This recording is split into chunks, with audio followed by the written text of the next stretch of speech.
eating egusi soup before, it gets to a point where you eat one particular egusi soup and you're like, this is completely different and eating.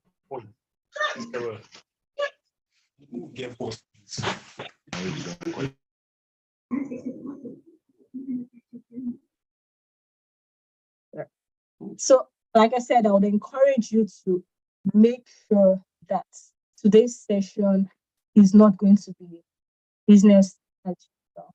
This is an investment of time. This is an investment of knowledge, an investment process.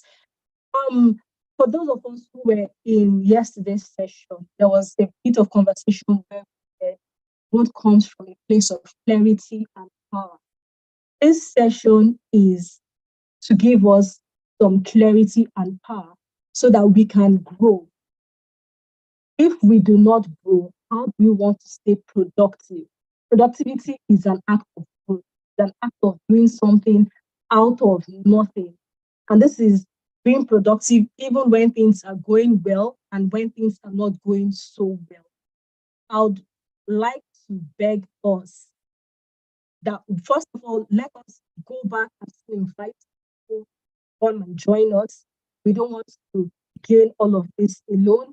And then secondly, let us have our pen and our notepads. And then after we have listened to this session, let's not be like it has, what we heard has entered one ear and come out from the second ear. What we're supposed to do is go back to our notes, and that is why we are writing.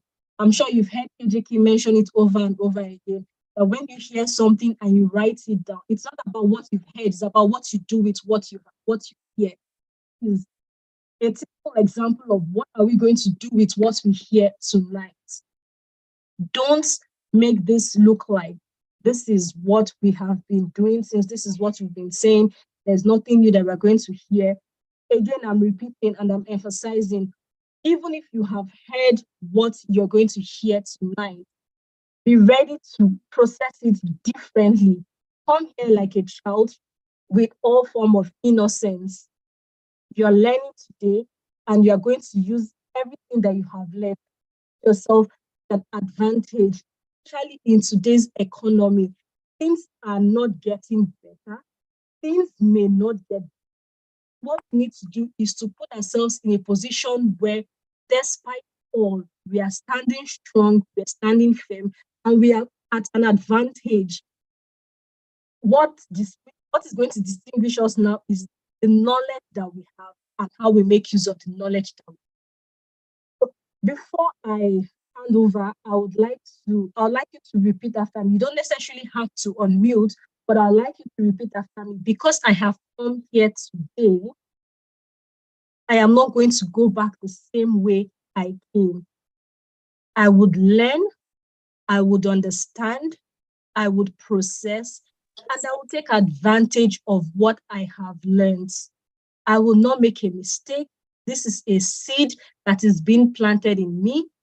It will grow, it will flourish, it will blossom, it will bring forth fruit, and it will feed generations to come. If you said this, I would encourage you to act according to what you have said. Act as though you have spoken something, you have planted a seed in yourself, and you are ready to ensure that this seed germinates. The way you are going to do that is by watering this seed, and that is by acting upon everything you hear. Thank you for coming again. Please still send the link to someone else. You cannot gain all of this alone. Not be fair. Send the link and ensure that somebody else joins us. Thank you all for coming. Get ready to learn. Get ready to explode in a good way.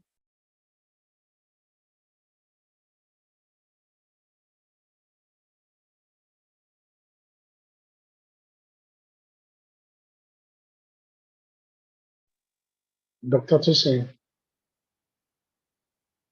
you have the floor now, sir.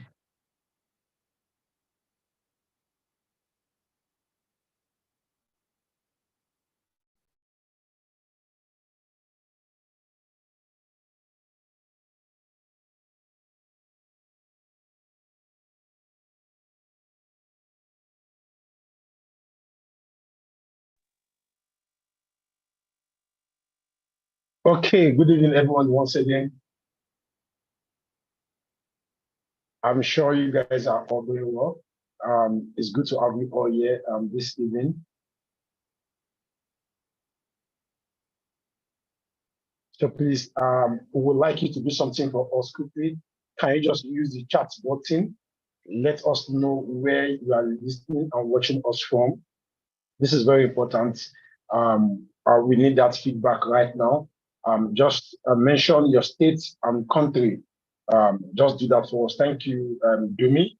Yeah, thank you so much. Let's do that right now. Let's know where you are watching us from, your state and your country. Why, Dr. Singh, I'm sure you are ready to take the mic now, Dr. Singh.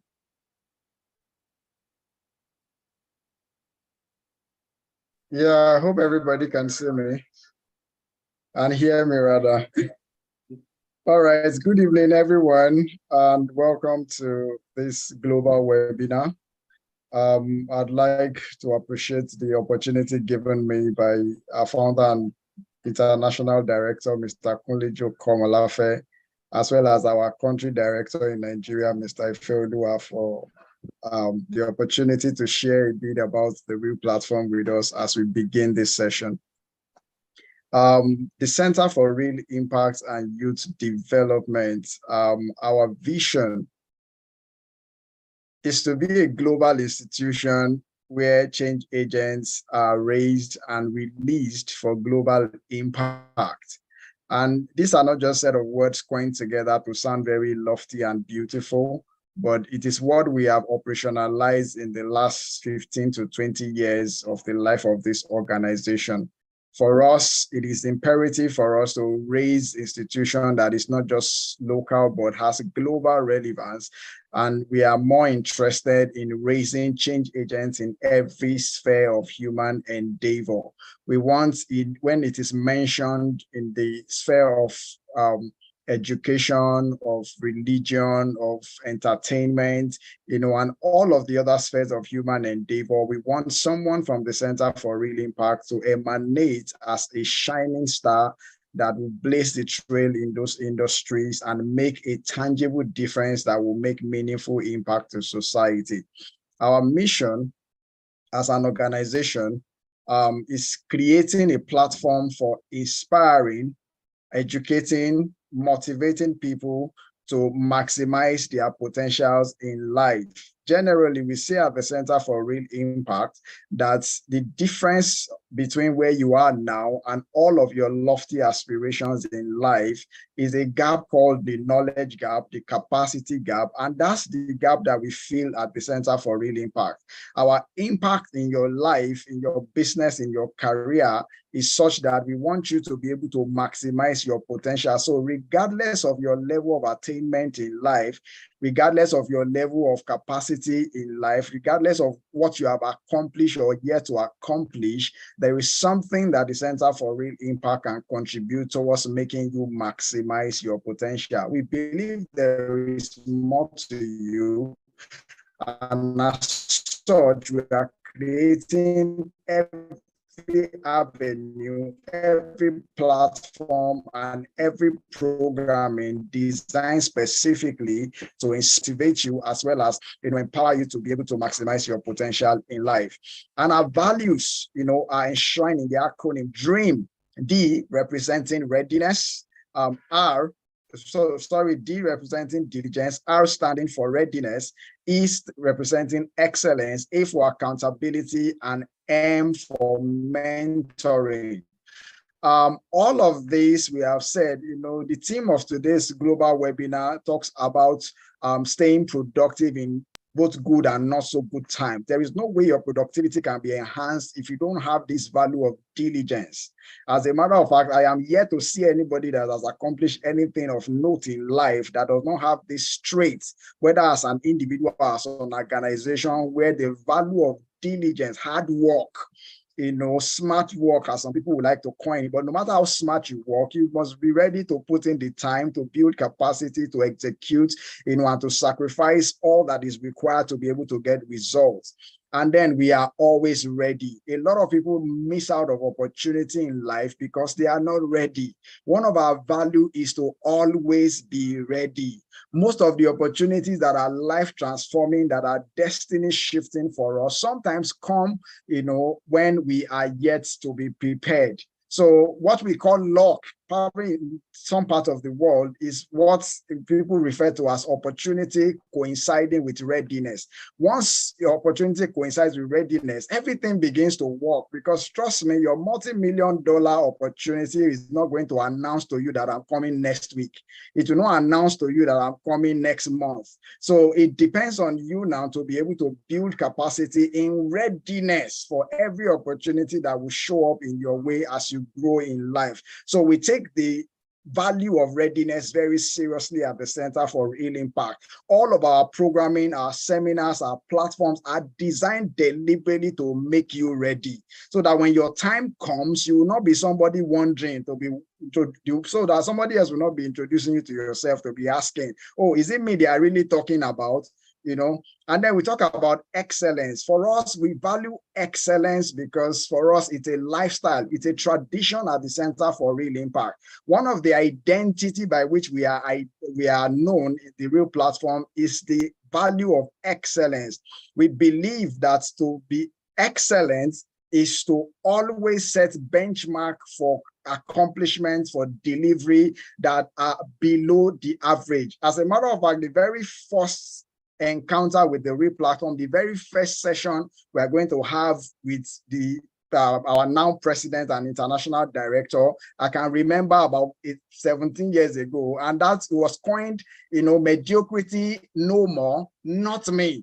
So we're not interested in you being average. We want you to be extraordinary. We want you to be outstanding. Whatever you do, whatever you find yourself doing, we want you to do it so well that people can identify and say, this person must be a member of the Real platform. So that's one of our core values. And we are accountable people. We're accountable, to responsibilities given to us. We're accountable to resources committed in our care. We're accountable in every sphere that we find ourselves. In fact, one of the major reasons why, as members of the Real platform, we are entrusted with responsibility, entrusted with roles, and entrusted with opportunities that are life transforming is the fact that we can be counted upon to be accountable in everything that we do. And one thing that is very lacking, not just for third world countries, but also for even developed countries, is the value of accountability. So every business, every family, every individual that is making waves today, you can trace to them some degree of accountability, some systems for accountability, enshrined deliberately into their operations to ensure that every single thing is accounted for. And finally, we believe so well in the idea of mentoring that we believe that this is one of the values that makes us distinct as an organization. We know of a truth that there is nothing in this world that you want to accomplish that is not somebody's reality as we speak.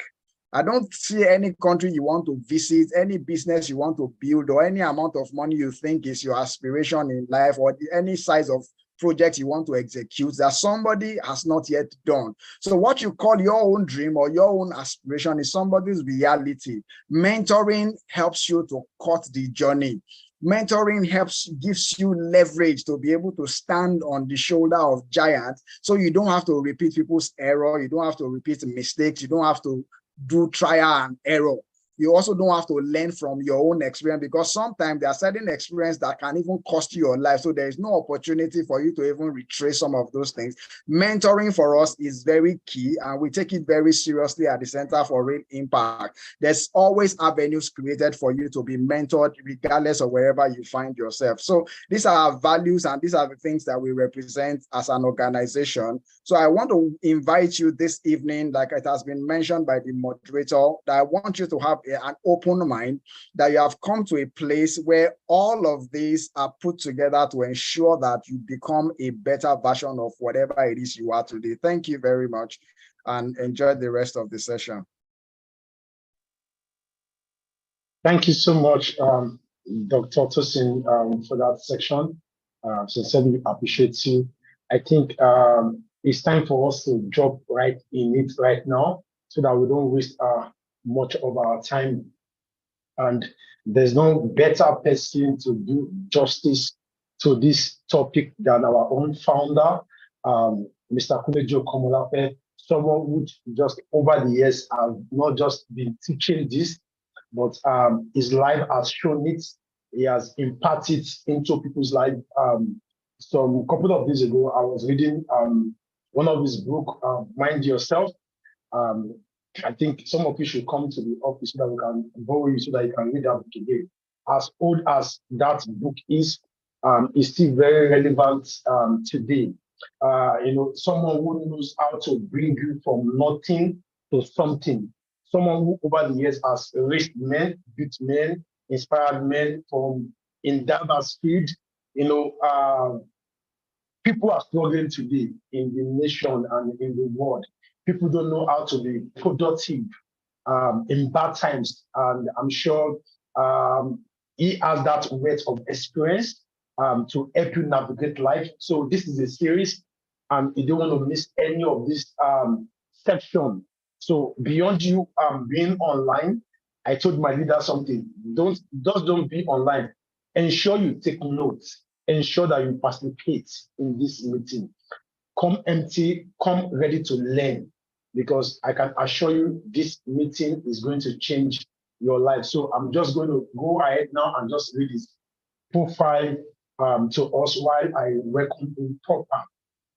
So Kunle-Joe Komolafe, fondly called as KJK, understand the needs of women's arts and addresses the challenges of individuals, family, organization, and society alike, using stories and quick to apply principles. He assumes passions and speak with compassion and very objective. His ability to communicate is such that people of all ages and walks of life readily listen to and find directions, positive drive, and hope in his message. He is the lead strategist of the KJK Development Center, a leadership strategy development peak performance consulting organizations. He is also the founder of the Center for Real Impact, a non-governmental organizations that help bridge the gap between your dreams and realizations. He empowers and enables men to maximize their existence and live life to its fullness in purpose. A distinguished, multi-dimensional and seasoned speaker, leadership and peak performance strategist, who has over 20 years built relevance from humble beginning to where he is. So please help me welcome our own founder, Mr. Kunle-Joe Komolafe, tonight for his section. Thank you so much, sir. We are ready to receive from you. Yeah, thank you. Thank you so much, Mr. Ife. I hope I'm audible enough, though. Yes, sir. Awesome. Thank you so much. And I want to appreciate everyone who's taken out time to be here. Everyone who has also been a part of the meeting from the start, maybe Dr. Tosin and then Mr. Ife at the back end. The media team has been working back to back to ensuring that we have an awesome webinar. One department that you don't get to see their faces, but they are the ones really behind the scene, making sure that things are appropriately being done as it should. As a man given to excellence and perfection, a few of them have gotten several whips, that a lot of us are not even aware of. But tonight, this morning, or this afternoon, wherever you are joining in from, I want us to, in the chat room, give them some kudos and let them know how much we celebrate and appreciate them. And that theme is being led by the latest father in town, Mr. Chris Oge. and every other person on that team. I know Prince Momo as well is on that team, and we do not take your role in the media team for granted. Every other person, all the city coordinators present currently, and the CEC as well, and our national directors across our different nations that is currently on our map, and the ones yet to be on our map that we are working on. Mr. Victor Oyebade from the United Kingdom, Dumebi Onfuju as well, and we are hoping that in a short time from now we're going to have Canada on the map. Work is already ongoing at the back end. Same thing applies to the United Arab Emirates, Dubai in particular. Also, work is going on at the back end to making sure that these platforms have an awesome team building session in a bit. And I also have a good news for us that, just pre-COVID, we started the United States of America platform, but then COVID came and we stopped for a very long time. So it's like starting all over again for us. But I have a good news that October 14th, we will be having our summit here in Maryland, the USA. And the team is also like we had across all our different platforms like we had in the UK. When I was there, I think it was in April, we had the team was Beyond the Hustles. And then we had the same thing in Nigeria, Abuja specifically. And then we're also going to have the Beyond the Hustle here in the US on the 14th of October. And we already have a lineup of speakers coming together gradually. I will be there taking the keynote session. We will be having live in the hall on that day, Ibrahim, and also we will be having live physically on that day, ID Kabasa. And then we have two other speakers and a special guest appearance that will be unraveling in the next few weeks as we gradually get close to that day. So if you have friends, family, loved ones across the United States, this is the best time for them, to get to know about the summit and also begin to book their flights, get their accommodation together. And as a tribe, we're hoping that we're going to have a great time on the 14th of October. It will be 3-hour, all straight up breakfast and lunch served like we had in Abuja, Nigeria. That's just part of the announcement. When we get to that part where we would talk more on other things, good news, and good news only, right? So how to stay productive. And then we said in the good and not so good times, right? And I have been brooding over this topic for a few days. And the first question that came to my mind is that actually, who defines good and not so good?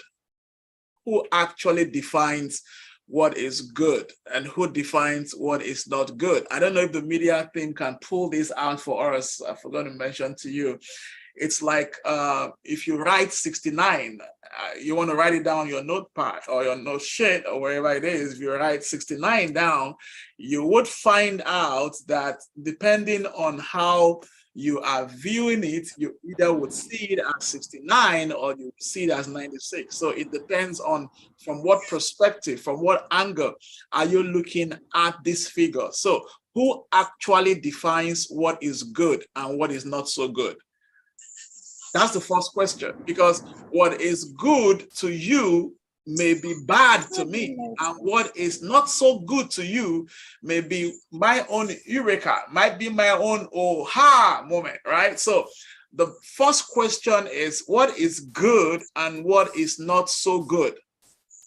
But I am not here to define that. I'm going to leave you to define that because it is relative. That's the truth. Even though we have the generic definitions of good and not so good, but most of it is actually relative, as the case may be. But before we delve a little bit deeper into the conversation today, I want to appreciate everyone who is joining the webinar for the very first time. We've had series and series of webinars, you know. I don't know how many we can count, over 200 of it, if not 300 of it over the years, but we are excited that you are able to join us today. And before we end the webinar, would want to get to know you in the chat room. Just your name, where you are joining from, and get a feedback from you as the case may be. Can we mute that? Who is that, please? Can you mute, please? I thought someone was in charge of that.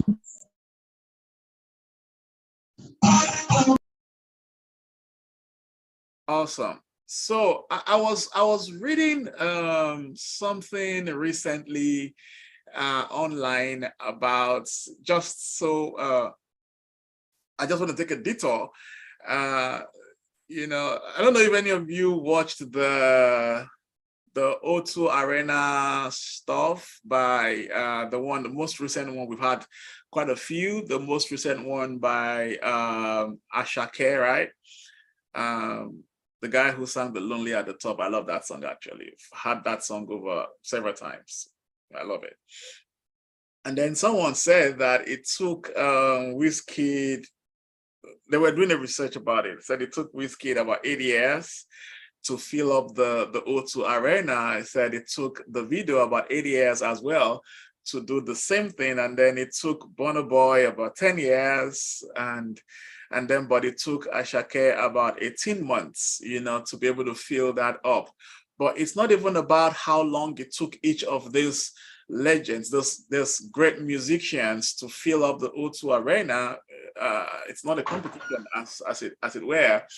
But then for me, I began to study what they had to put in, the seasons they had to go through, the practices, the disciplines, the pains they had to go through to be able to get themselves to that point where you can leave your home country and go to another nation and become a voice in that nation.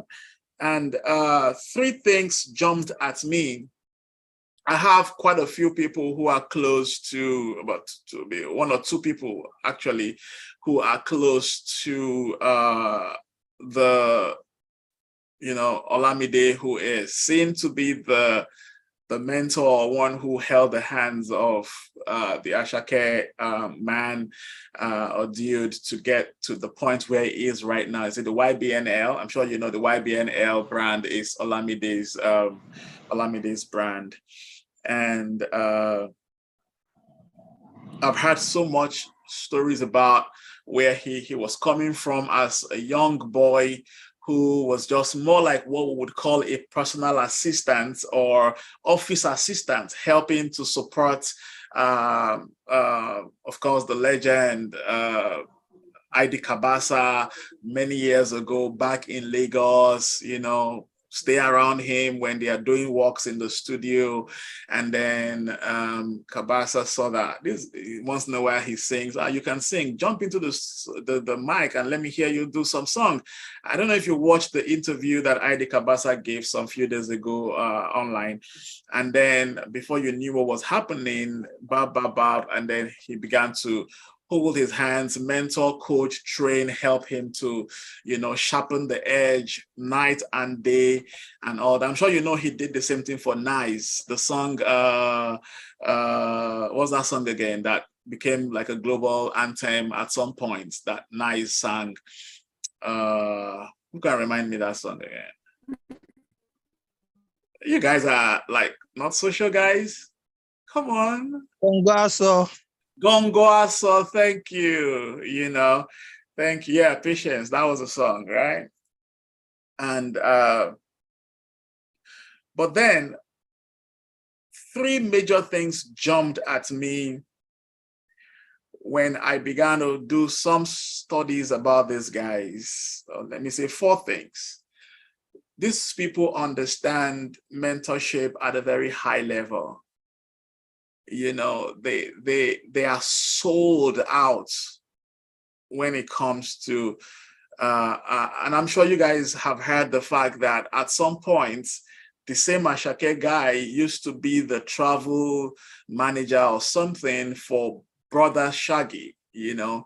And I was watching a video clips from him as to when he went to, you know, to the show. And these two people who have been a part of his life, Brother Shaggy, part of his life, Olamide, part of that, they were both there at the backstage to give him all the support that he needed. Like, this is our guy, this is our boy, you know, kind of thing.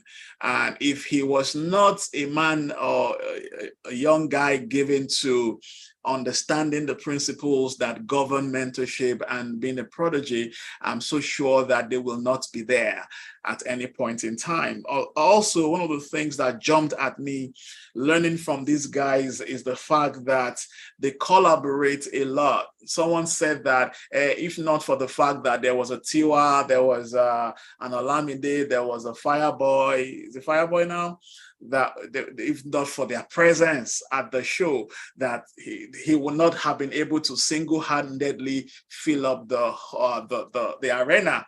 But the truth of the matter is that who cares? In the place of collaboration and not competition, greater things happen. Alone, there's a little you can achieve. Together, you achieve more. You understand? So I understand that in that sphere, in that field, they are very big on mentorship, very big on loyalty, kind of. They are very big on collaboration. And then they are very big on hard work and skills. Hard work, very important, hard work.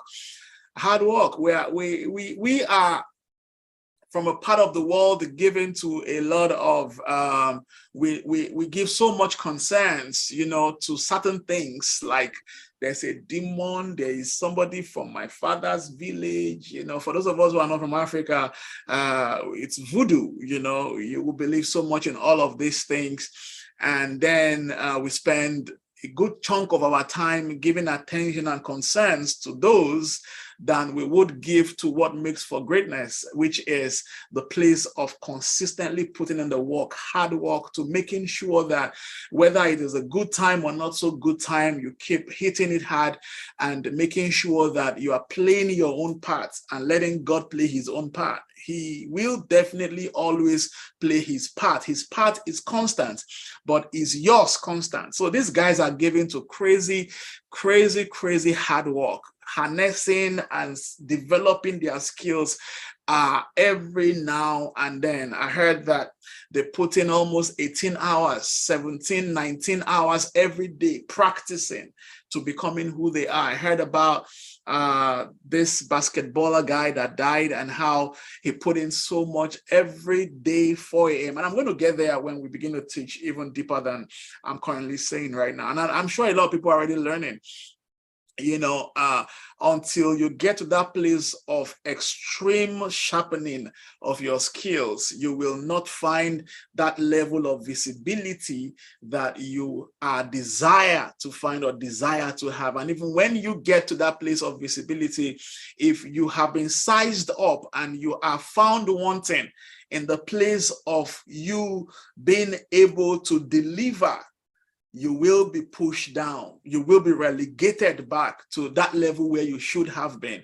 So I would only say that connections, you know, could open the door for you, but skills, competence, which we will talk about in a bit, would give you a seat in the room. You understand? So just thought to give us that quick background to some of the things that we will be talking about today. And I'm coming from a totally different perspective when it comes to productivity in the good and not so good time. I'm sure you would want me to start by saying, let us define productivity, blah, blah, blah, and all that. But that's not where we're going today. It's a series. So I'm just here to just lay foundation. But I tell you guys, if you can learn the things that we'll be sharing together this evening or this morning, afternoon, wherever you are joining in from, you will already be on that path of global relevance and success, regardless of whatever season of phase that you're in.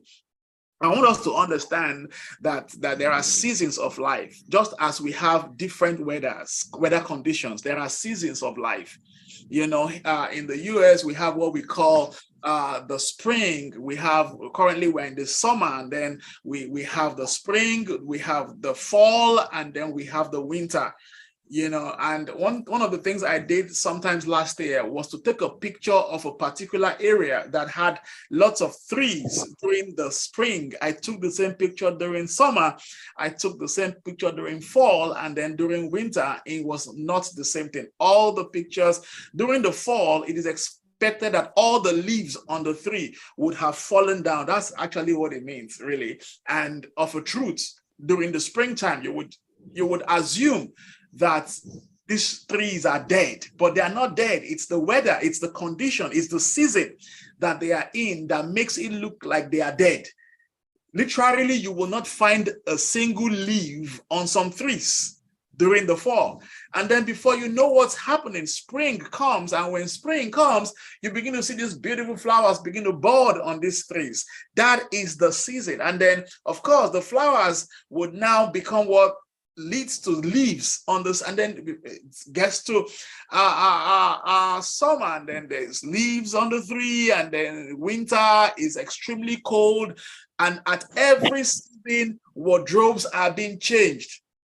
At every season, the clothes that we wear are being changed. Currently, I'm wearing a summer beach wear, right? Because it's the season, it's summer season, and then I'm going out this way with this and a shirt. But during the winter, you will not catch me this way. I'll probably be dressing like a masquerade. You understand? Covering every single part of my body because it is extremely cold. You know, so there are different seasons. And that is how it is with our lives as humans.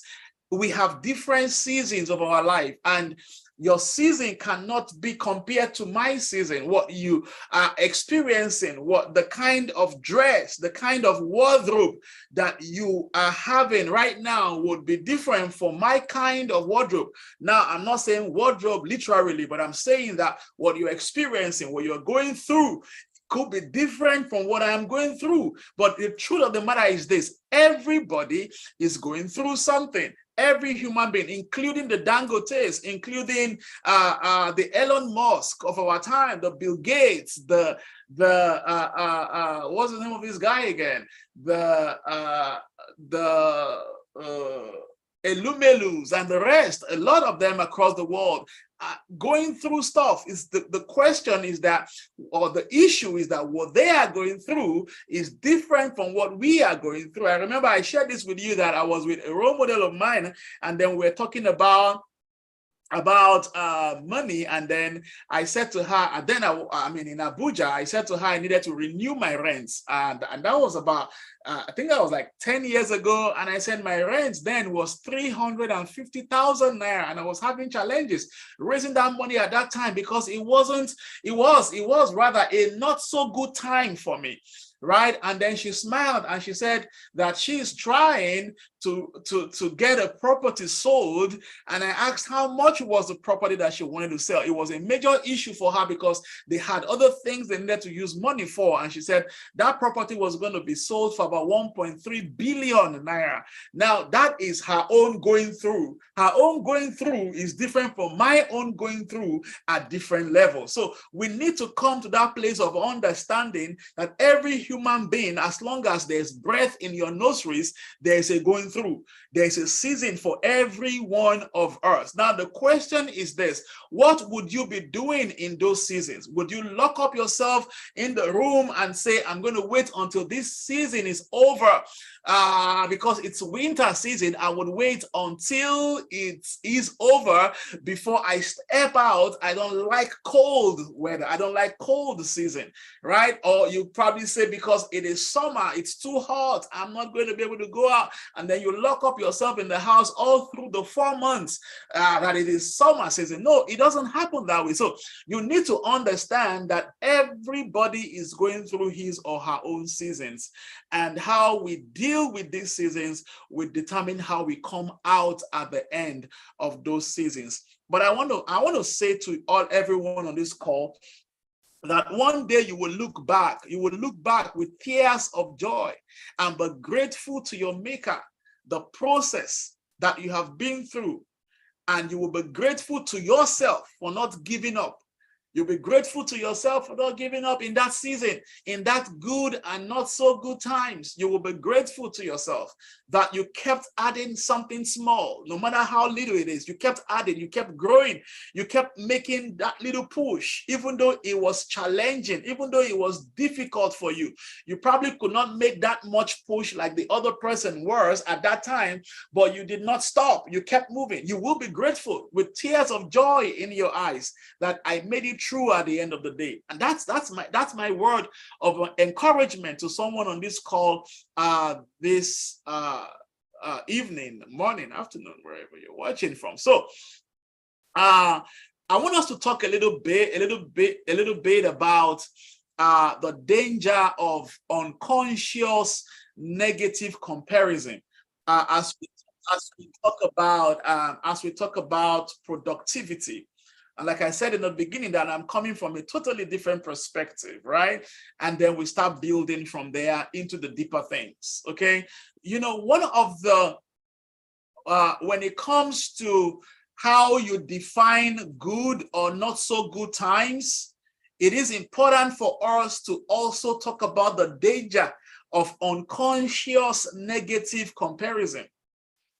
Danger of unconscious negative comparison. Now, I'm intentional about the choice of my words. Unconscious negative comparison. A lot of us need to come to that place of adequately defining our seasons, not through the eyes of another, but through the eyes of looking inwards to actually have that conscious session, that conscious meeting with yourself, understanding that this is me, not this is him or this is her. And one of the tools that we currently have within our reach as humans, our generation, especially the millennials, and I mean it's rubbed off even on the older generation as well, right? It's our cell phone, and I'm talking about unconscious negative comparison. Do you know that our cell phones, the social media apps that we have, they are little windows into our lives, into the lives of other people? The phones that we have in our hands, they are very little windows, as small as it is. This is a window. It's a window into the lives of other people. It's a window into our lives as well. If a friend of mine, for example, somewhere in the world, let's say maybe Victor Oyebade, for example, who is far away in Bradford in the UK, decides to go into the store and get himself a Zara shoe or a Gucci shoe, and then he right there in the store, he takes a picture of that shoe and he posts it on his WhatsApp status or on Instagram or on Facebook, and I see it, I'm like, oh wow, Victor bought a shoe, that guy must be doing well. That shoe cannot be less than 320 pounds or 250 pounds or 150 pounds. I mean, I don't know what the price is over there, but then I'm looking at it and I'm like, whoa, that's a good one. Now, the first instance that I look at it and I make that statement, it might just be a compliment at that time, but a little bit more minutes, a little bit more hours, a little bit more days thinking about that can trigger either a negative or a positive response on the inside of me. Now, and you've always heard me say this over the years. For those who have been with us for as long as 16, 17, 18 years, I would always say, repeating the words of Dr. Sam, that the journey to success or failure is first within, then without.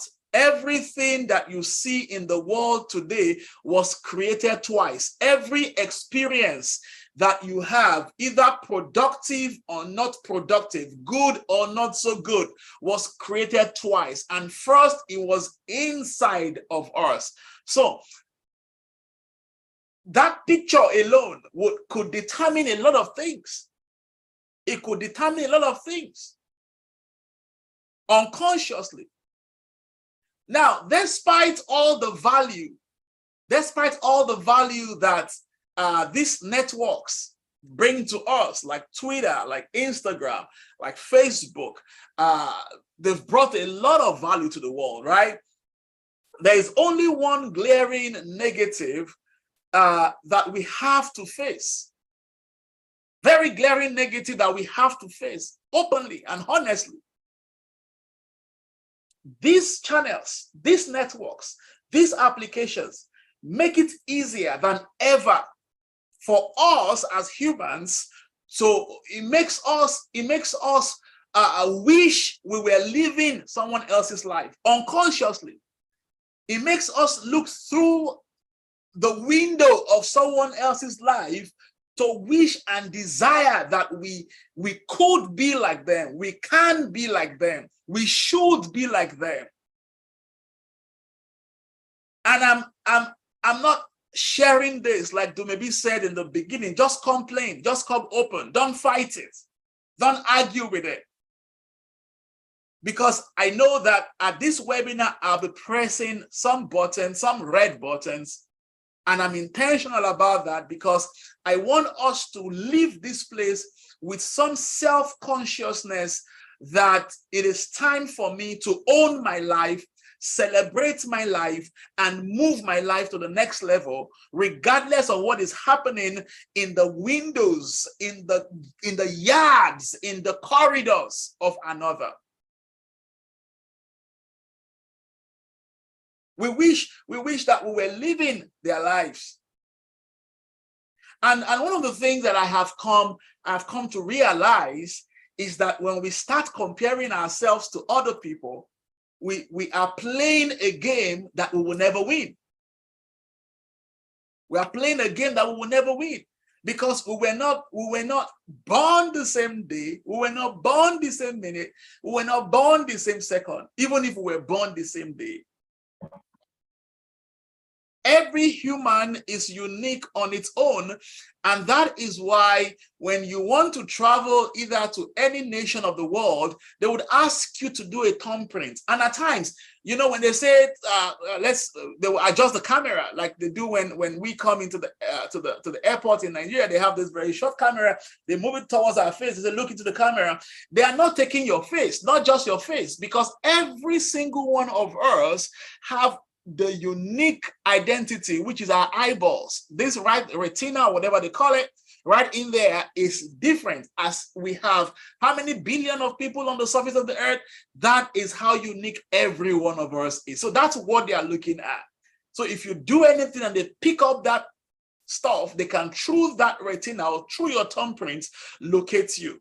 You are playing a game you will never win when you either unconsciously or consciously compare yourself to another. The life that you have come to live on earth, the way you have been wired to live on earth is unique to you. And if you will be truly, genuinely productive, you need to understand that that is the basics to it. If not, you will be counting your results, your productivity with the eyes of another's results and another's productivity.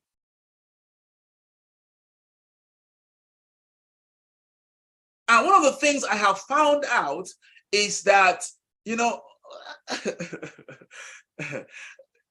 one of the most frustrating part of comparison of the social life that we have found ourselves today. I'm very active on social media, and I'm beginning to work a lot on my social life. I mean, I have a hangout, I have a party I want to attend tonight.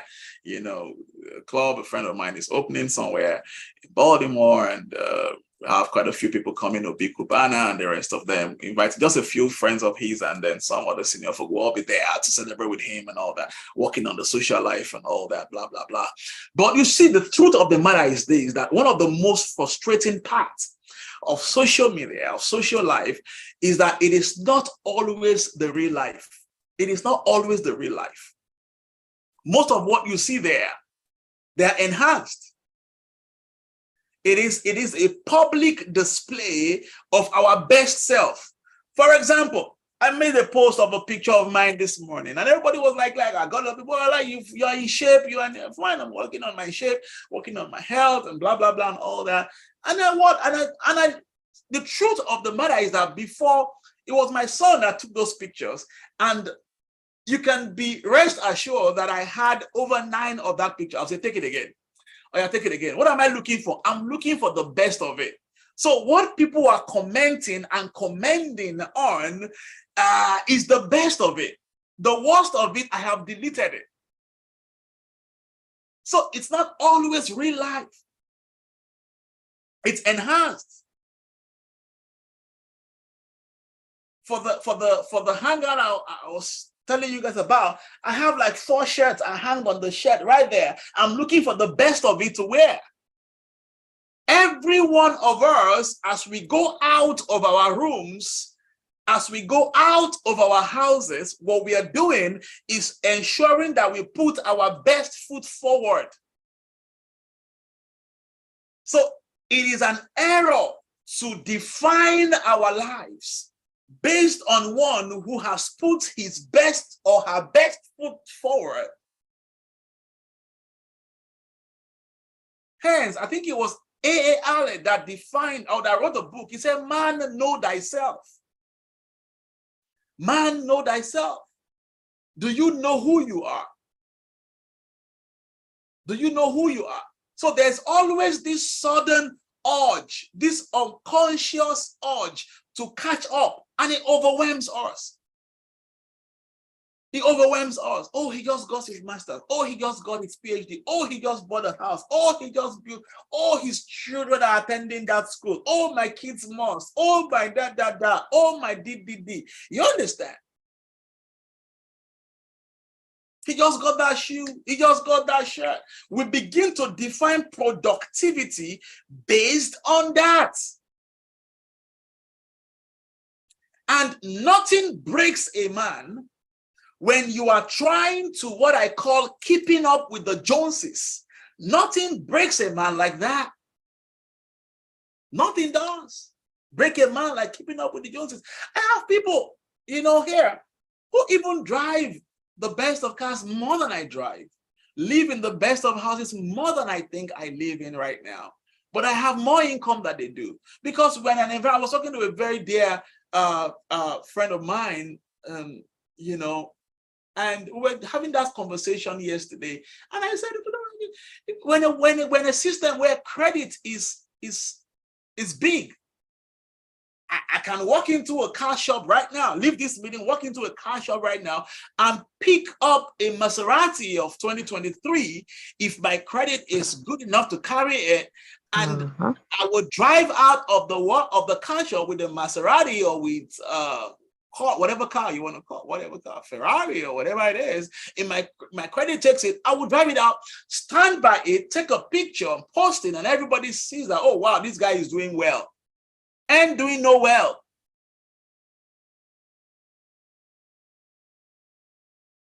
That's not how it works. So we need to be sure that our definition of good and not so good is in perspective from that angle. Now I'm driving something down and like I said, building a foundation. We need to define it. Our perspective, our not so good, rather, our definition of good and not so good has to be put into perspective. It is time for us as millennials, as young adults, to stop comparing ourselves to a make-believe. Because when you compare yourself to a make-believe, your real life will never feel good enough. Your real life will never feel good enough. So the truth is this, that we cannot be totally free from the comparison trap altogether. That's the truth. We cannot be totally free.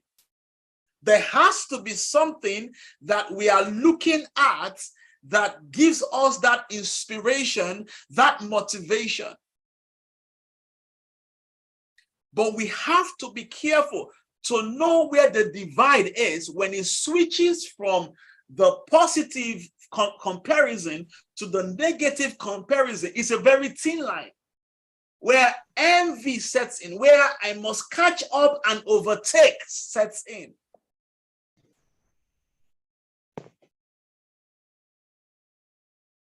Because, one of the things that I have found out is that no matter what we do, no matter what we do, no matter where we go, no matter what we buy, someone is always there doing more. There will always be more. There is someone going further. There is someone buying something better. And then you find out that we end up in this rat race.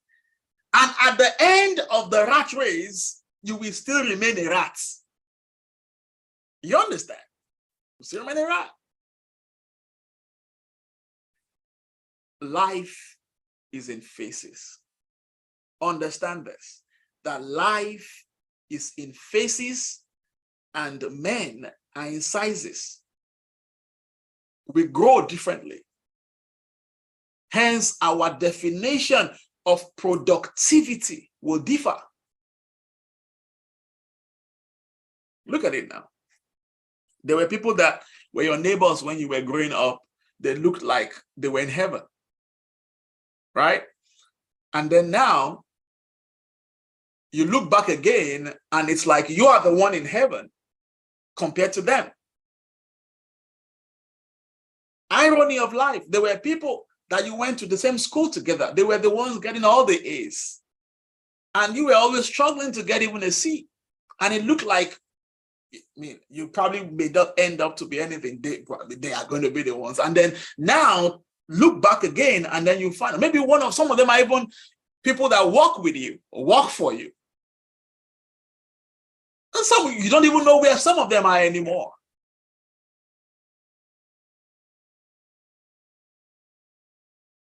So I came to this submission that one major challenge, excuse me, please.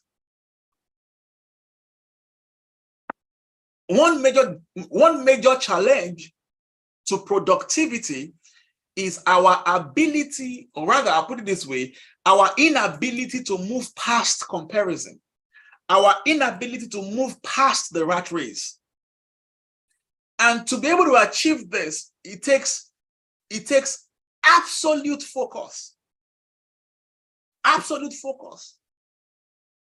When the focus now goes outside of the goals, outside of the drive that comes from within, to the goals and the drives that comes from another's, then you would find out that you end up running in circles. You might want to go back again and watch this. It's going to help you a lot. It's going to help you a lot. What am I saying? That as we drive towards productivity, more productivity, because at some level we're all productive. It could be at a very small level, it could be medium or moderate level, and it could be the big level. I'm saying that as we drive this productivity that we're talking about today, be it the good times or not so good times, I'm still going to talk more about that. We need to get to that place of absolute contentment. Absolute contentment. Contentment is key. Because we're in a generation, we're in an era where everything every single thing is calling for our attention. And unconsciously, we are running that race to catch up with their call. Meanwhile, we have left ours behind. We have left ours behind. You see, contentment is beyond money. Contentment is not a place you get to financially. Just about the money. Now I have the money. I can fly private jet. That's not the place of contentment. If that is the place of contentment, the likes of, I'm sure you've read a lot about some of these guys. There was this CNN guy, travels all over the world, has some money, committed suicide. You will see a lot of these very successful people. They have all the money. And then you are wondering, why did they kill themselves? What happened to them? So it's not about money. It goes beyond money. Contentment is a place you get to emotionally. It's a place you get to spiritually. It's not just a place you get to just financially alone, or the accusation of material stuff. All those are good and great. Contentment is the inner determination to be happy. It's an inner determination to be happy, to be fulfilled wherever you are with whatever you have on your way to greatness.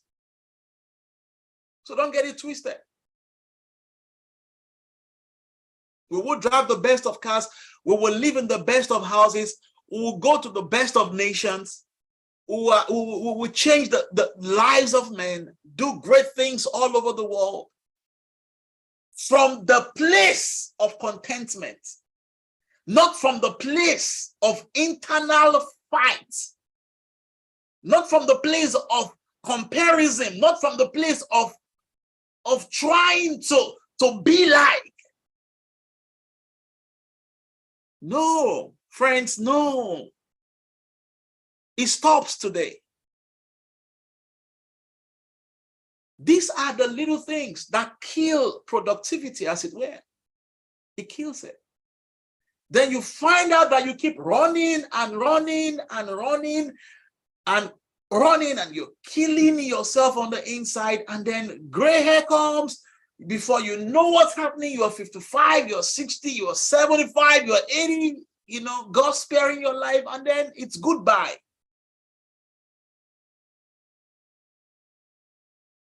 Not for once have you sat back to say, it's not that bad. No.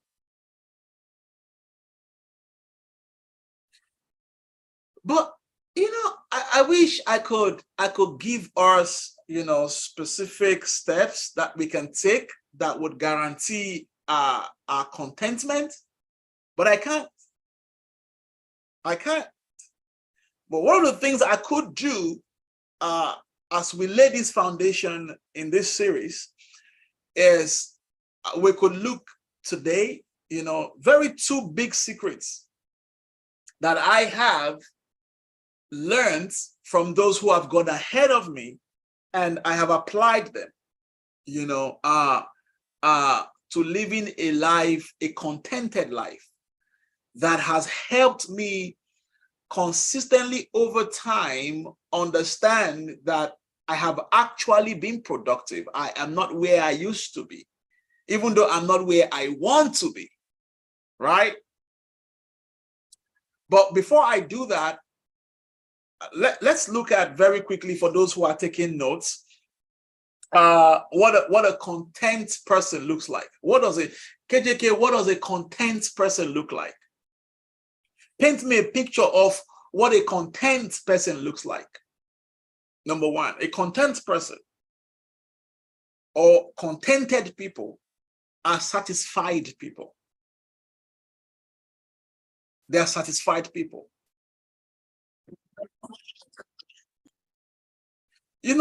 Contentment allows you to be in a state of joy and satisfaction, regardless of be it a good place or a not so good place. Now you are beginning to connect the dots, right? Because we're all smart people. Now you see the connection between the topic for today and what I've been talking about. It brings us contented people as satisfied people. They are not where they want to be yet. They are not even close to where they want to be yet, but they are at that place, that state of joy. Now, joy is not what is triggered externally. Joy is triggered internally. There's a difference between joy and happiness. I'm not going there today. There are two different things. So don't mix them together. I'm joyful is different from I'm happy. One is triggered by the activities around you. The other one is regardless of the activities around you, it is coming from within. And it is intentionally generated. Now, there's a difference between contentment and mediocrity. Oh, Lord, help me tonight. I am not saying that you should be a mediocre, celebrating average living, celebrating lowliness, celebrating failure, romancing average living. That's not what I'm saying. They are two different things. I want to build a house in this country. I want to own properties in this nation. By now, the real platform should have been in all the continents of the world as we have been speaking it many years ago with the likes of Dr. Tosi and every other person. But it's 20 years down the line. We are not there yet. But we are not where we were when we were talking about it. It was in one cubicle in Gwagwalada and Go90. That was when we were talking about these things. Even though we are not there yet, but we have made massive progress. There was a time when we would stay after events to raise 1,000, 2,500 from each other. What's the 1,000? Ralph, bring your own 5,000. Let me quickly go and use my ATM. Let me call. That was what and what were we trying to pay for? We were trying to pay for a hall of just about 15,000 naira.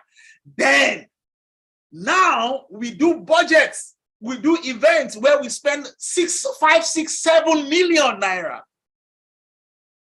But then, listen, we also have the vision, which will come to pass in a bit, of owning our own village in Abuja, in Nigeria, where it's going to be a one-stop place.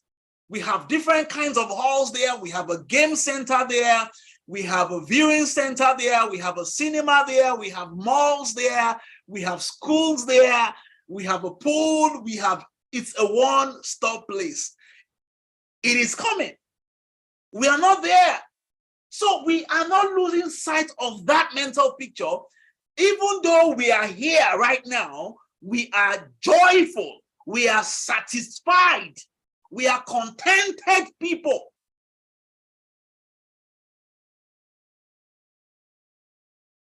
Am I making sense? All right, let me take a pause. And I want to get comments in the chat. I want like 10 people to say something about this. Am I making some kind of sense, even if it's not totally perfect sense? Is this, yeah, I know it's hard not to chew. Yeah, thank you, Prince. Yeah, thank you. Yeah, thank you. Okay, it's good. All right. Yeah, good. Yeah, yeah. All right, thank you. So, all right, I just wanted to be sure. Thank you, Ralph. All right, Prince, Dr. Tosin, I appreciate that. I appreciate everybody. Bola, all right, cool. All right, so just wanted to be sure. I'm not, all right, good. So contented people are satisfied. And that doesn't mean that you're not walking towards the goal. You're walking towards being. You're walking towards being. It doesn't mean you don't have a future. It doesn't mean you're a mediocre person. But you're talking about the future from a not so good place with smiles on your face. You are talking about the city, the center for real, the transformational center, or whatever we want to call it at that time, from this place where I was sharing with you guys. I said, we call this global webinar that may not look like global webinar to you. But for someone like me and a few of us, we've gone past this phase, even though we are at this phase. That we're going to have a hall, a room where wall to wall everywhere is going to be screens, and then whoever we're bringing or inviting will be at the center of the hall. And when I say wall to wall, I mean everywhere that you're looking at right now will be all LED screens. And everybody joining from all over the world will be seeing people from 117 nations, 150 nations connecting to this same global webinar that is happening right now from a Lenovo laptop.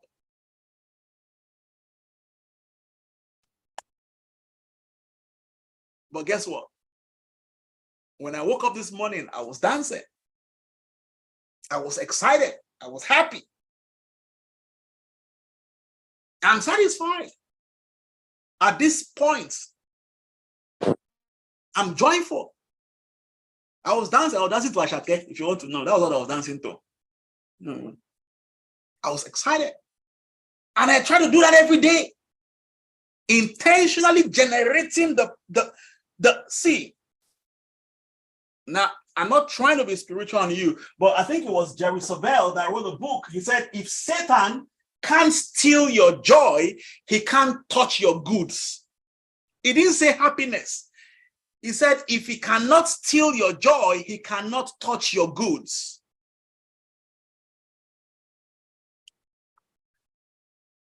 I'll let that sink in a little bit. Contented people are at peace. They're at peace. You see, comparison brings discontentment. When you start comparing yourself one to another, it brings discontentment. And discontentment brings anxiety. That's what it does.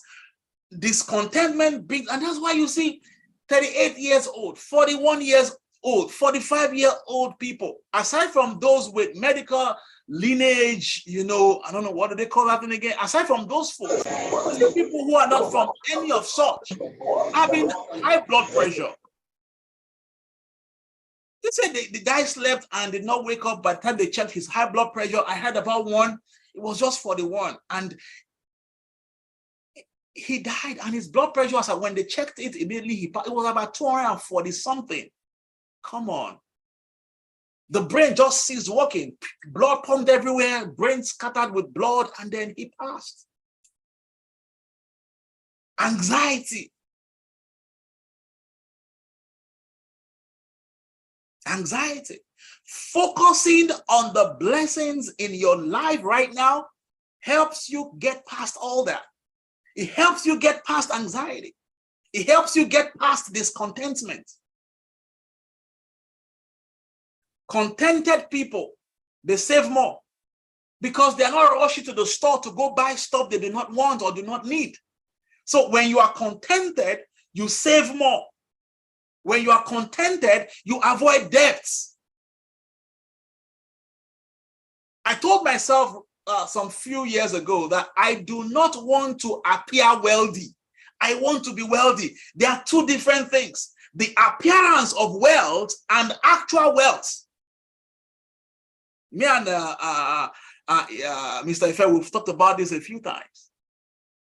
And he'll be shaking his head, Oga, you have one. I don't want to go into the depth of some of the things I will talk about. I said, no, just small me. We're still growing.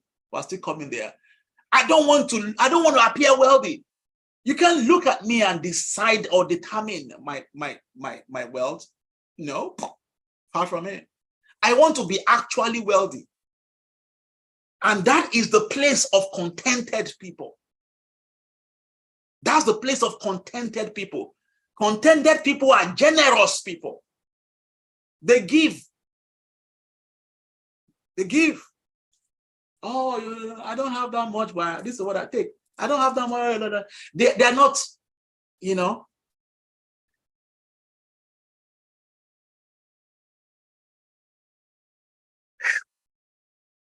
I know we're talking about productivity. I know we're talking about how you can be productive in good and not so good times. I understand that. And this is the foundation. This is how to go about it. Like I said, this is a disruptive webinar.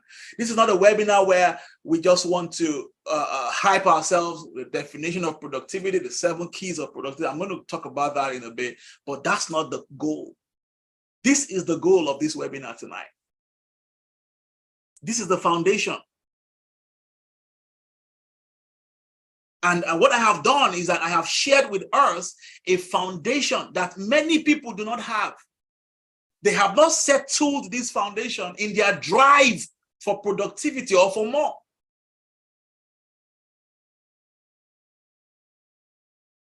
So life as we know it is a journey. It's a journey. It's a journey through the sunny days. It's a journey through unexpected storms.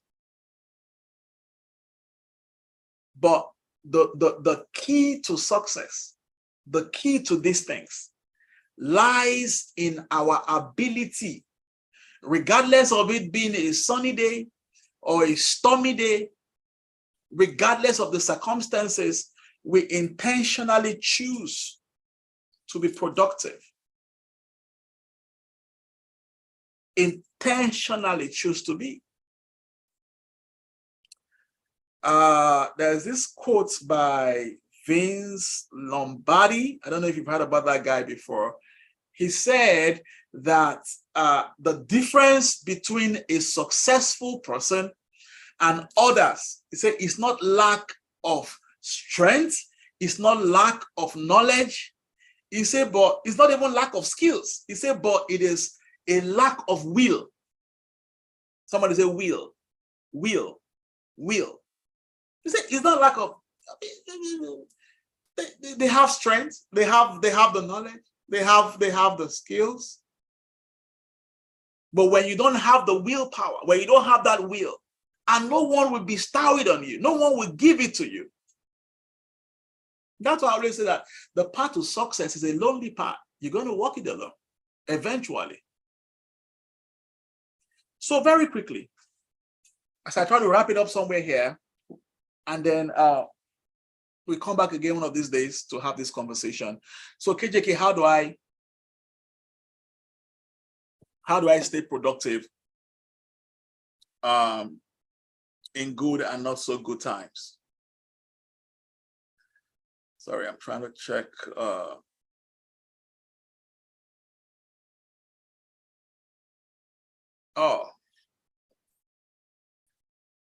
All right. How do I stay productive in good and not so good time? My time is up already. But I've made some point. I'm just going to run through this and then would call it a day, and then would schedule for another the second part of it. Number 1, embrace the power of routine.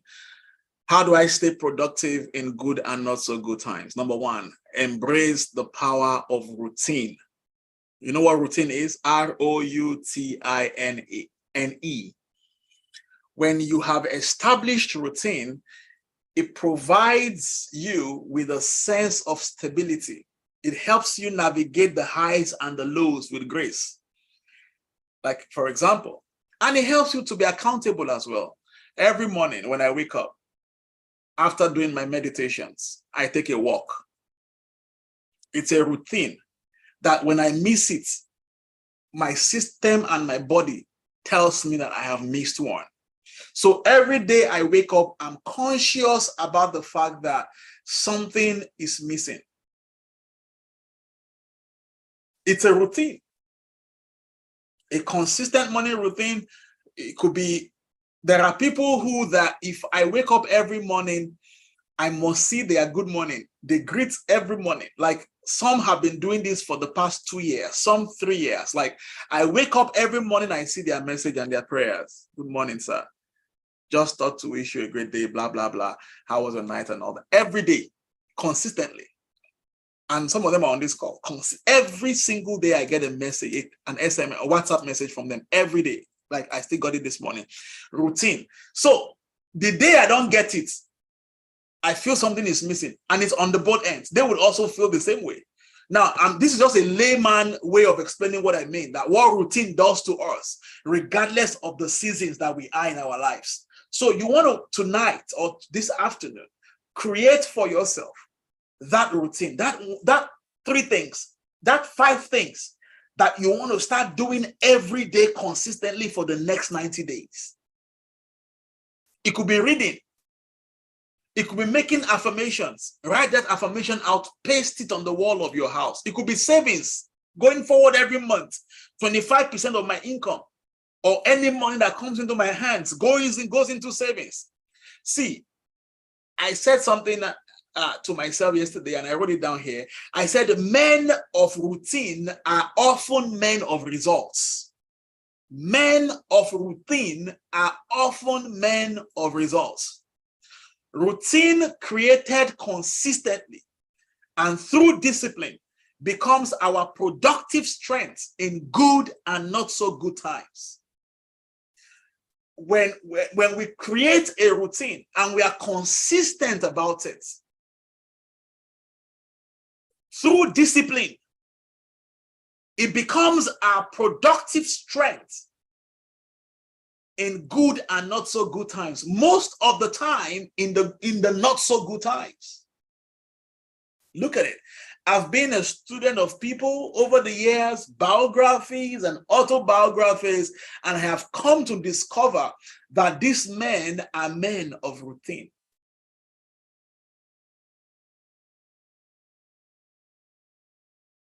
Number 2, set smart goals. We all know about goals already. Set smart goals. Specific goals, measurable goals, achievable goals, relevant goals, time-bound goals. These things provide a roadmap. So the goal is to get to New York. The goal is to get to London from Lincoln. The goal is to get to Lagos from Abuja. Everybody leaves Abuja, but not everybody will get to Lagos at the same time. Not everybody will get to New York at the same time. Not everybody will get to London at the same time. Some could have a flat tire. Some could even have some kind of accident. God forbid. I mean, it's happened to me before. I was going from Abuja to Lagos, Abuja to Lokoja. Charles was the one driving, and then we were already excited we were going to get to Lokoja in 2 hours. That was the goal, right? 2 hours, 30 minutes at most. Nice car. We were moving at good speed, not too. And then on our lane, someone came to hit us really bad. We had an accident. 3 hours, we were still at that point. 4 hours, we were still there. 5 hours, we were still there. 6 hours, we were still there. Now, look at that as a journey of life. Other cars that we left together got to Lokoja before us. Lokoja is a city is the capital of Kogi State in Nigeria, West Africa, for those who are not Africans. So, there are people who left the city of Abuja. Abuja is the federal capital territory of Nigeria, who left Abuja before us or after us, and they got there. 6 hours, we're still there. Trying to find out how we're going to fix the car, but we couldn't fix it. And then someone came from nowhere and then gave us his own car and told us we didn't know him from anywhere. He just said, "You're going there, yeah, we're going there. This is what happened, blah, blah, blah, blah, blah." I said, "Okay, I have a spare car. I can give it to you guys." I can never forget that incident in my life. Like, you don't know me from Adam and you gave me a whole car to go with. Didn't collect anything, no picture, no, nothing. So on your way back, they would have been done fixing your car. I'll be checking it for you guys, and then I'll get my own car, you get your own car, and then give us a whole car to go with. That is how life is. But the goal is Lokoja. We defined our goal. We were specific about it. It could be measurable, it is achievable, it is relevant, it is time-bound, even though not so good times came. Because we had a goal, we were able to, we could as well just stop a car and come back to Abuja. Right? Number 3, learn to adapt. Learn to adapt. Adaptation over what we call perfection. Life will always throw curveballs our way. Plans will not always unfold as expected.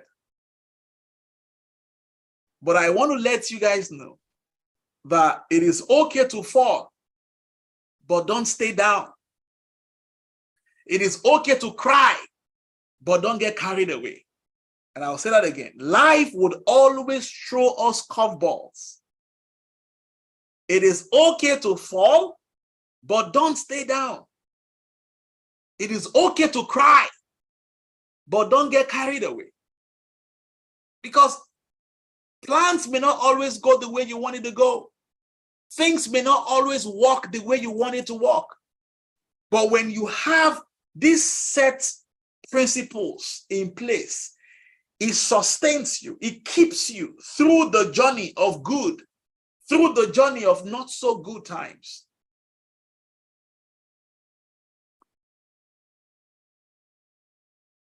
Number 5, because of time, I'm going to wrap up now. Mindfulness and rest.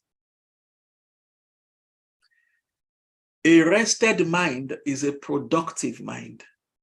Don't kill yourself. I always tell people that if you fall down and go today, there will be 500 plus 1 people that would take your place at the blink of an eye.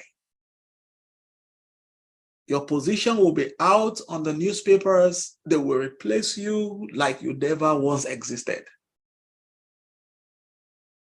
Learn to rest when there is a call by your body system to do so. You can never pour from an empty cup. You can never pour from an empty cup. So mindfulness and rest. I said learn from setbacks. Very important. Learn from setbacks. Failures are not end points. Each setback is an opportunity to learn. Each setback is an opportunity to grow. Each setback is an opportunity to come back stronger. Learn, grow, and come back stronger from every setback. Learn, grow, come back stronger. Don't let setbacks define you. Don't own these seasons, like I said in the beginning, because it is my favorite weather condition. I love the winter. Then when it is time for summer, I still want to hold on to winter. I want to wear winter clothes. I want to do like a winter person. They won't tell me twice. Do you understand? Or I'm in love with summer. I want to wear summer clothes. I want to stay within the summer environment. I want to enjoy it. And then summer comes and summer goes. It's now winter and you still want to hold on to winter. I mean, you want to hold on to summer. Oh, no, they're not going to tell you twice. They won't tell you twice. Don't personalize a season of your life. Don't do it. So when you are in that not so good space, it's not going to be like that forever. It's not going to be like that forever. And even if it looks like it is going to be like that forever, find a reason not to stay down. learn, grow, come back stronger. Find something to be joyful about in that season and connect it to another and snap out of it into what you have defined as your good season, as your good time. That is how to trigger productivity, regardless of whichever side that you find yourself part-time. Learn from setbacks. The other point is celebrate progress. A lot of us, we are so fixed on the finish line that we forget to celebrate the milestones that we achieve along the way. Our eyes is so fixed on the finish line because you haven't bought the house, you haven't built the car, the kids haven't started going to that school, you haven't been able to do that. Your eyes are so much on that that you forget that what you are wearing right now, you could not afford 5 years ago. You could not afford it 20 years ago. The experience is what you are earning now may not be what you were earning before. Or it could even be lesser than what you were earning before, but the peace of mind you have now doing what you are doing, you did not have it then when you were doing that.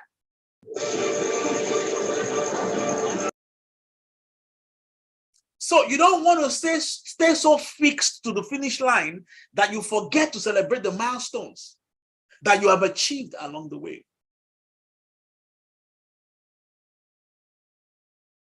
I hope this makes sense to somebody, and we'll take one or two questions. I was having a conversation with someone yesterday about this, and I said to him that for me, I believe in three things that makes three major productivity keys, be it good or bad times, or good or not so good times. I don't want to call it bad times because there are really no bad times. They're just not so good times because it is what we call it. It is what we call it. And I said to him, I said the first is that if you are going to be productive, you have to give yourself to exposure. Exposure. I said to him, I said, it is impossible to be productive until your mind is exposed to a new horizon. The reason why you are where you are, or you think the way you think, or you talk the way you talk, is because you haven't been exposed to certain things.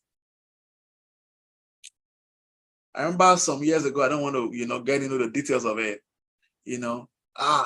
those that wear trousers, don't wear trousers. If you wear trousers, and then the person crossed over and came to the US. And the person is not just wearing trousers, he's wearing short knicker. Exposure. Tattoo is from how we talk. The devil has taken hold of you. Learn to differentiate culture. Let's not go there. Exposure, tradition has limited a lot of people mentally. So with exposure, your horizon is expanded. Your mindset is expanded. Go to that car shop. Go to the airport if you've never flown before. Go to the car shop. And if you now go to private jet sections, look at it. And if you have been there, go, someone said, then, I think it was Emefiele that said, then I used to, who said that? Said, then I used to envy those who fly. Now I am flying. No, he was not the one. Someone said, I saw it somewhere yesterday. Was it yesterday or the first day? Said, now I'm flying. Now I'm looking for how I don't have to enter into an airplane to fly. There is always more at every level. And these things come by exposure. Exposure. Maybe you need to change the kind of people you talk to. They've been limiting you. The kind of groups you joined. Maybe this is your first time at the real tribe, the real impact, Center for Real Impact. This is what we do. Don't be at places where they romance mediocrity. No. Maybe you need to change the environment you are currently. The things you are seeing. Someone said, was it someone that told me that I want to live where? I say, please leave that place, leave that environment. Oh, because the kind of people you see there has a way of, conditioning your mind to be like that.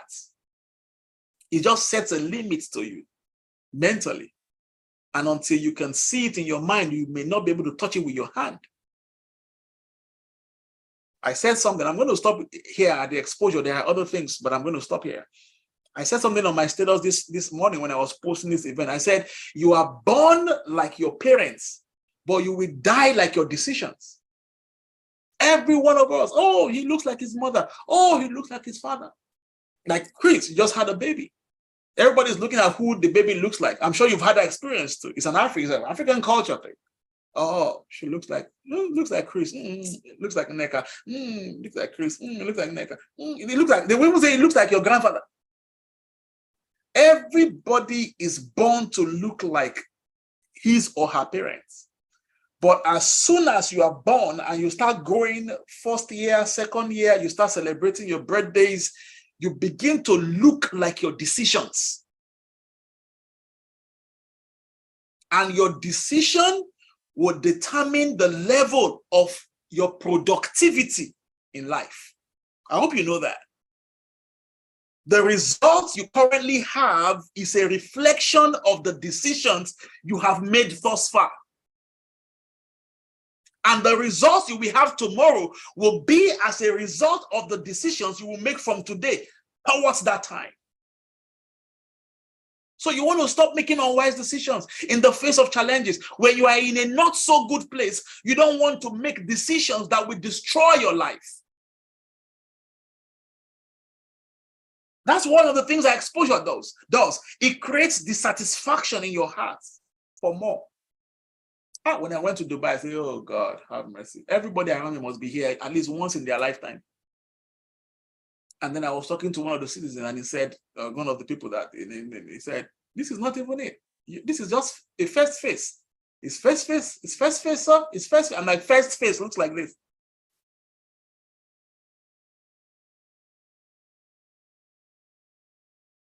There is no excuse in the world that we are in today for any one of us on this call to remain small. No excuse, not a single one. In the world that we are in today, to remain small, you don't have that excuse. So I told him, I said exposure, I said creativity and innovation. And then I said the third thing is competence, competence, competence, competence, quality over quantity, competence, competence. It breeds confidence. Competence. Woo. Thank you so much, guys. We'll continue from here in our second phase. And like I said, I hope that this makes a lot of sense, and you would go back again, maybe on our YouTube, and watch this all over. Just let us know what you have picked from the things that have been shared today. And then when we come back for our second global webinar, we'll take it up from here. Thank you so much. Do we have any questions today? Any questions? Just drop it in the chat. Do we have any questions? Thank you. Thank you. Yeah. Any questions?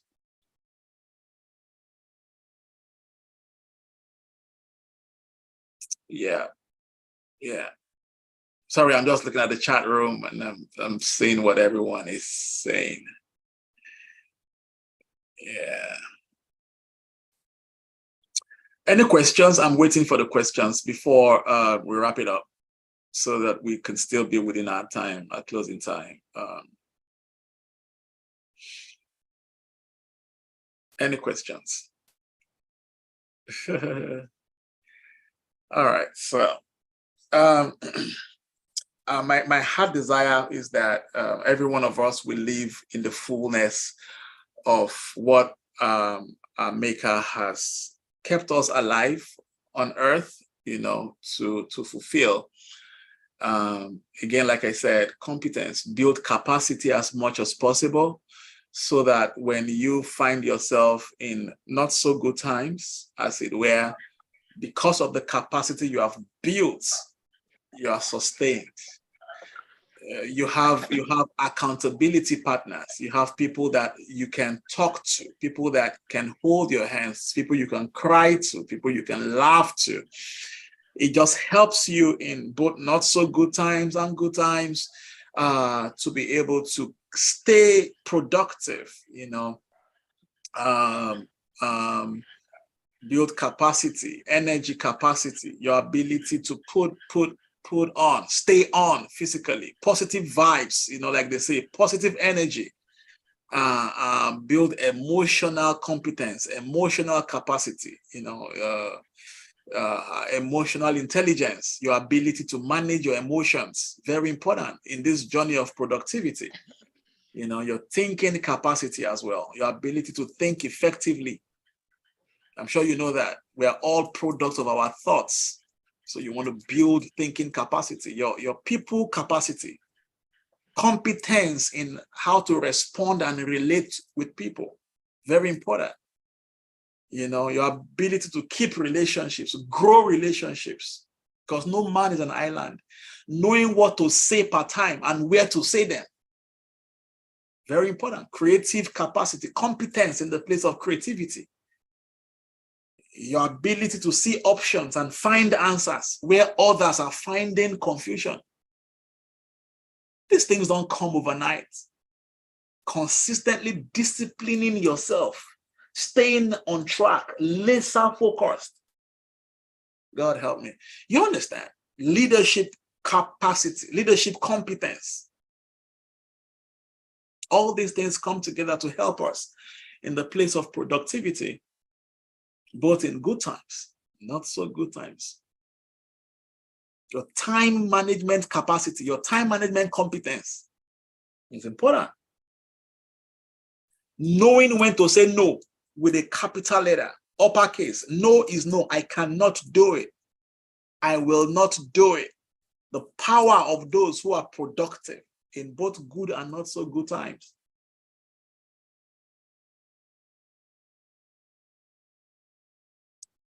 All right, if we don't have questions, all right, how do we know that our routine is right? Sometimes we create routine that we are not sure is toxic. Now, the question is a good question, right? How would you know that? How would you know that this routine I am creating is not toxic? How would you know that this routine you are creating is not destructive? Now, I'm rephrasing that word so that it's going to help you be able to know exactly what you're trying to say or what you're trying to ask. Every man and every woman at this stage should know what is destructive to him and what is building him or her. Taking a walk, doing my exercise every day is helpful to me, my health. So this is relative. It's helpful to me. Not taking sugar anymore, not taking soda anymore, portion control, what I eat, ensuring that my water has some ACV in it, is helping me. It's not destroying me. Reading cannot be destructive to me. There are people that I will not call, I will not talk to, because I know that talking to them is not going to lift me. It's going to destroy me, kind of, first from the inside, because all they know is it is not working. All they say is that it is not working. I don't want such people around me. So you want to be careful to look at destructive, not just toxic, to determine if it is the routine that you want to absorb or you want to discard. And then, of course, you want to talk to mentor, you want to talk to a role model, you want to have these conversations with your accountability partner. This is what I'm thinking. This is what I want to do. What do you think? And that's one of the things that is missing today. Rather than us running to mentorship, running to an accountability partner, we run to social media. Most of the time, the responses we get from there is not always helpful. Some are, but not all are, right? So I would say that like I started in the beginning, that who defines what is right and what is wrong? You know, and that's a very big question. Who defines what is good and what is not so good? We want to think about that. If it is lifting, if it is productive, if it's not hurting someone, ask yourself, will this hurt? Will this destroy someone? Will this lift someone? If it is not, then it is a pointer that it is not toxic. It is a pointer that it is not destructive. Thank you, sir. How can one overcome addictive, time-wasting activities? Cut off from it. Let me start responding to questions like one of my role models will do. Cut off from it. Stop it. You already know that this is wasting your time. This is a time activity, a time-wasting activity. Then you cut off from it. Stop it. Talk to someone that can also, you know, help you become more accountable to your time, because like I would always say when I talk about time management, that every time is money. You know, if you are in an economy where you are being paid per hour, you will understand that money is time and time is money. So every addictive time wasting activities, and how would you even know that it is it's a time wasting activity when at the end of those conversations or those activities, there's really nothing you can lay your hands on to say this has helped me to become a better person in one way, no matter how little it is. That's even how you can identify that.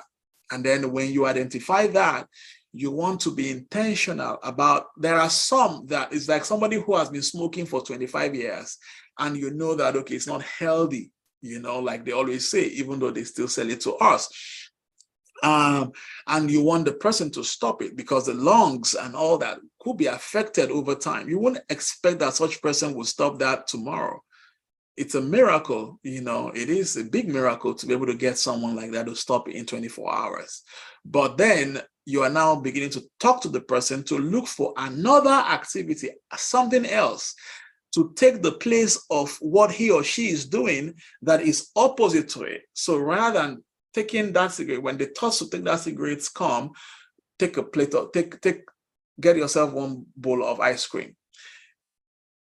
In the evening, fine, take that cigarette in the evening. The next morning, you want to take the cigarette, no, take a cup of tea in replace of that, or take a walk. Just find, you know, these things, there are no, I'm not going to give you artificial responses, but there are systems that you can build around yourself that would gradually let go of these addictive time-wasting activities and then replace, but never you leave those activity times vacant.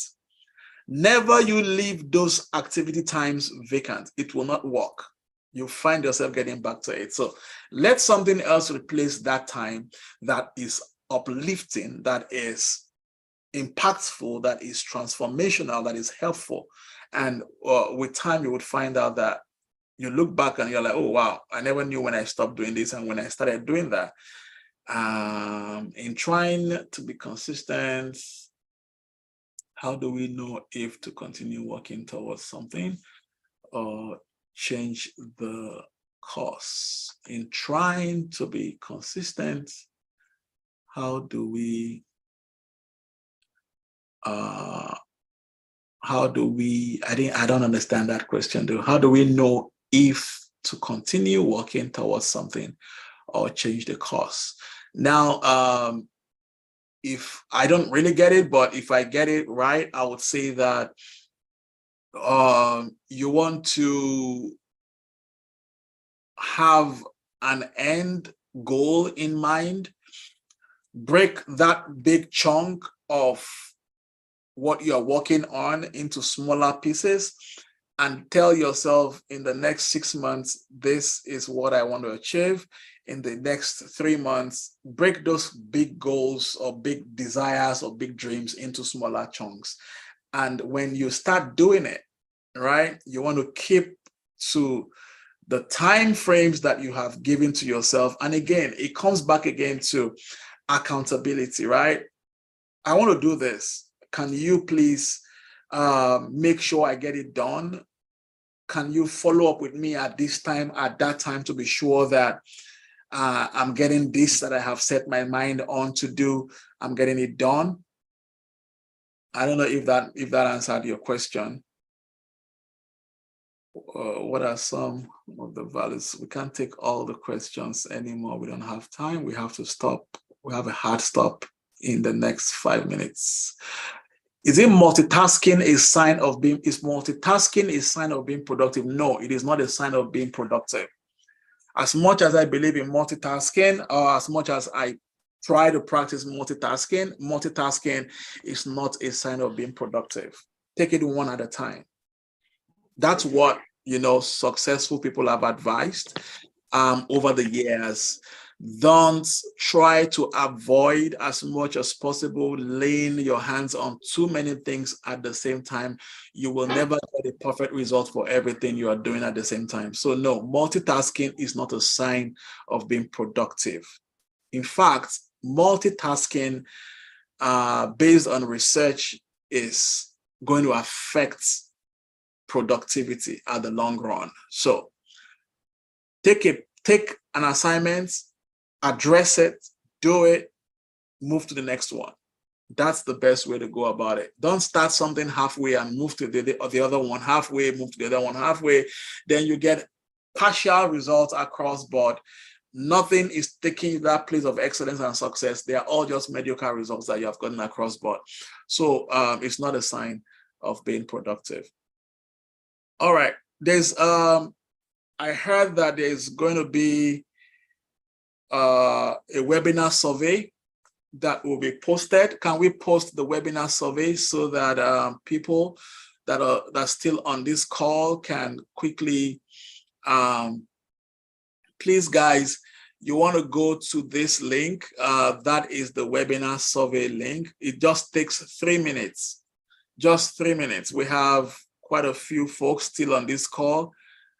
I'll please encourage every one of us to realplatform.org/webinar, and then you can put that link itself, put it in the chat. Yeah, thank you. So please, if you go to the chat room, the link is right there. Just click on that link or copy it down somewhere. Copy that link down somewhere and fill it up for us. Also, we have a good news of a kind. The theme for our annual event, which is coming up June next year, is they started working today. They had their first meeting in the office today, and we are excited about the results that we're going to get at the end, of our events in June. So the international event, we usually call it, or we used to call it, the Enterprise and Innovation Development Summit before, and then we called it the Homecoming this year. But then we had a very interactive discussion with the Central Executive Council, and then we have come up with the conclusion that it is not going to be EAT Summit, it's not going to be Homecoming. Going forward from 2024, it's going to be the Real Impact Summit. The Real Impact Summit. So we're going to get designs, artworks, videos concerning those. Going forward, it's the Real Impact Summit. Again, if you have friends in the US, send them the invites when you get them to be a part of what we're doing here. On the 14th of October, our summit in the US will be taking place here in the city of Maryland. Okay, and also other announcements you will be getting on our WhatsApp group, on our Instagram handles, on our Facebook. If you want to be a member of the Real platform, there's also a link in the chat room as well, or you want to copy that link and share with your friends, your family, your loved ones, your colleagues. Like you see on the screen, please, you can reach out to Dorothy on 704464445, or you can fill up that form right there on the link on the chat room there, and let's get that done. If you are yet to follow us on Instagram, Facebook, Twitter, please do so as well. All is at Official Real Platform, except for Twitter, which is the Real Platform. D as in D, alphabet D, Real Platform. But for every other handles, Facebook, Instagram, thank you, YouTube as well, it's all at Official Real Platform. Okay, right there, you see it there on the screen. You have the Twitter handle, you have the Telegram, Facebook, Instagram, and the YouTube. Please join us on all these platforms. We would appreciate, seeing you there every day as well. Aside from all these, I don't think we have any other announcements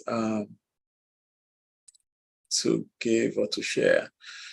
If you are joining from any other city, we have platforms in your city. We have in Enugu, we have in Anambra, we have in Lagos. Do we have that? All the cities? We have in, where else do we have? We have in Lokoja, right? Did I mention Lokoja? And we have other new cities that are coming up. Just reach out to the office number, and then they would be able to help you. Of course, every Monday we have Money Monday on our WhatsApp group, and we also have Relationship Fridays as well on our WhatsApp group. We have other events coming. We have public speaking classes coming very soon. We have leadership classes coming soon. We have Fit Business also coming very soon. I just want to encourage every one of you, just follow us on our social media handles or reach out to the office, ask them how you can become a registered member. I know some people will be joining, listening to us later on YouTube, on Facebook, and that's why we are insisting that this is being said or shared on the screen so that people can see that afterwards and be a part of what we're doing here at the Center for Real Impact. Thank you so much, guys, and have a beautiful one. I would hand it over to Mr. Ife.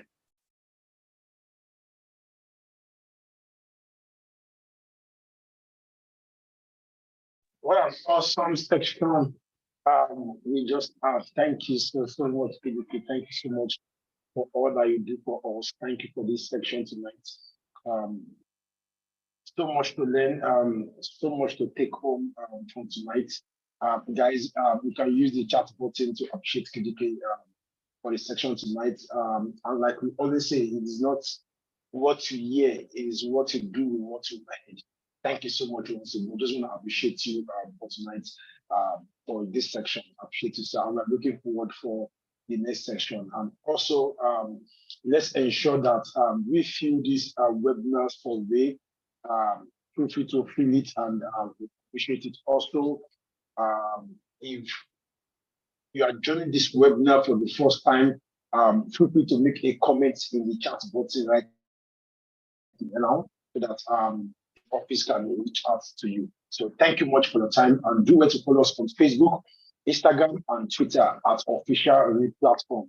We would appreciate that you follow us on this platform.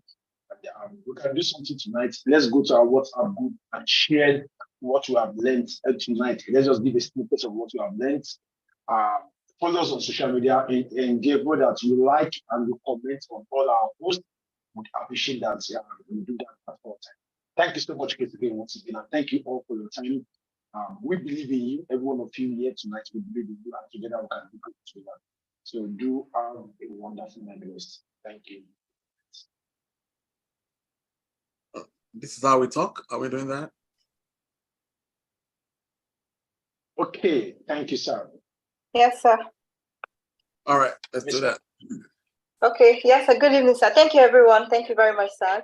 Kindly please repeat after me. I am a change maker, A change maker, a trailblazer. a trailblazer. My thoughts are positively impactful. My My thoughts are positively impactful. I grow daily. I grow daily. I become the delight of my organization, I become the light of my organization, city, state, and country. city, state, and country. My gifts find international expression, for I am valuable.